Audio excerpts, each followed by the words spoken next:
બનાસકાંઠાના અમીરગઢ તાલુકામાં ઉનાળાની કાળઝાળ ગરમી વચ્ચે પાણીનો પ્રશ્ન હવે ગંભીર સંકટ બની રહ્યો છે।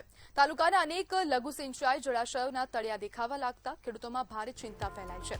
ચોમાસામાં પાણીથી છલકાતા ડેમો ઉનાળો શરૂ થતાં જ ખાલી થઈ જતા સવાલ ઉઠે છે કે શું પાણી સંચય અને વ્યવસ્થાપનમાં ક્યાંક મોટી ખામી રહી ગઈ છે।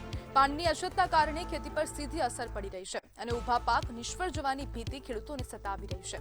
બીજી તરફ ખેડૂતો લાંબા સમયથી અન્ય તાલુકાઓની જેમ પાઇપલાઇન દ્વારા તળાવો ભરવાની માંગ કરી રહ્યા છે, છતાં પ્રશ્નો યથાવત છે।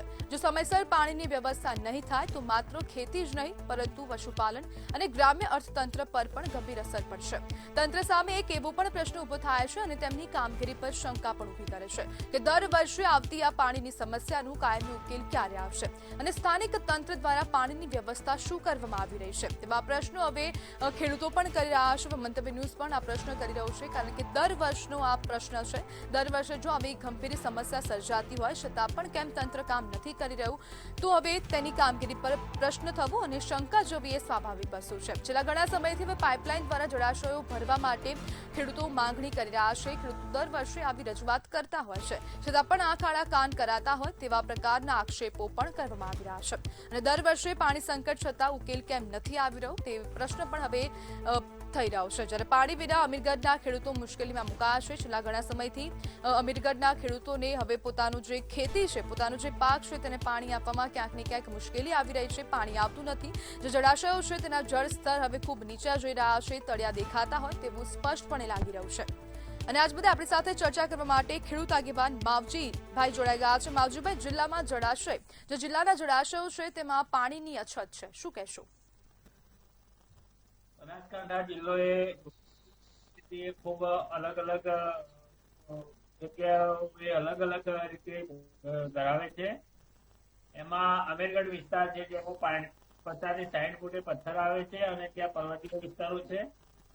પાલનપુર તાલુકાના પણ એની અલગ અલગ ભૌગોલિક પરિસ્થિતિ છે। હવે વાત કરીએ તો ઉનાળામાં જયારે ઉનાળો આવે છે ત્યારે બનાસકાંઠા જિલ્લો એ ખેતી અને પશુપાલન આધારિત છે। એમાં પાણીની ખૂબ જરૂરિયાત રહેતી હોય છે, પરંતુ ઉનાળામાં જયારે વધારે પાણીની જરૂરિયાત હોય ત્યારે અમારા ડેમ, જે નાના ચેક ડેમો બનાવેલા છે કે જે ડેમ બનાવેલા છે એમાં અમીરગઢ તાલુકામાં તો લગભગ 12 ડેમ બનાવેલા છે, પણ એ ડેમો ખાલી થઈ જાય છે અને ખાલી થઈ જાય એટલે જે સમયે પાણીની જરૂરિયાત હોય છે એ સમયે પાણી મળતું નથી, એટલે ખેડૂતોને અને પશુપાલકોની પરિસ્થિતિ ખૂબ વિકટ થતી હોય। માવજીભાઈ, આ પાણીના મુદ્દે સ્થાનિક તંત્ર સક્રિય છે ખરા? ભારતીય જનતા પાર્ટીની કેન્દ્ર સરકારે ખૂબ સારું કામ કર્યું છે કે બનાસકાંઠાના ઘણા બધા તાલુકાઓમાં ઘણું બધું પાઇપલાઇનો દ્વારા પાણી મળ્યું છે, પરંતુ હજુ સુધી અમીરગઢ તાલુકો એ ઘણી ઊંચાઈએ આવેલો તાલુકો છે અને ત્યાં પાઇપલાઇનની કોઈ વ્યવસ્થાઓ થઈ નથી। ત્યાં ઘણા બધા ચેકડેમ છે, લગભગ 12 ચેકડેમ છે અને સારા એવા પ્રમાણમાં મોટા ચેકડેમ છે। તો આ ચેકડેમોમાં પણ એ જે વડગામમાં, પાલનપુરમાં, ડીસામાં અને થરાદમાં જે પાઇપલાઇનો દ્વારા તળાવો ભરવાની યોજનાઓ બની છે, એવી તળાવો ભરવાની અને નાના ચેકડેમ ભરવાની યોજના અમીરગઢ તાલુકામાં પણ જો બને સરકાર રસ લઈને તો ત્યાં સારું એવું કામ થઈ શકે એમ છે અને એ વિસ્તારને ઘણો બધો ડેવલપ થઈ શકે એવું પડે। માવજીભાઈ, હજુ સુધી પાઇપલાઇન કેમ નથી નખાઈ? જો દર વર્ષે ખેડૂતો માંગણી કરતા હોય છે તો પછી આંખ આડા કાન કેમ?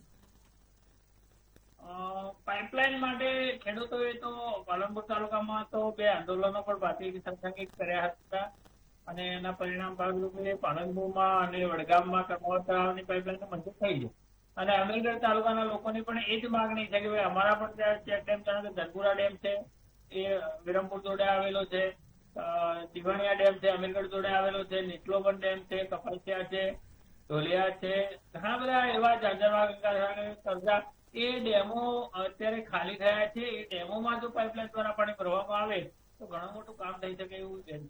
જી બિલકુલ, માવજીભાઈ, જોડાવા બદલ આપનો આભાર।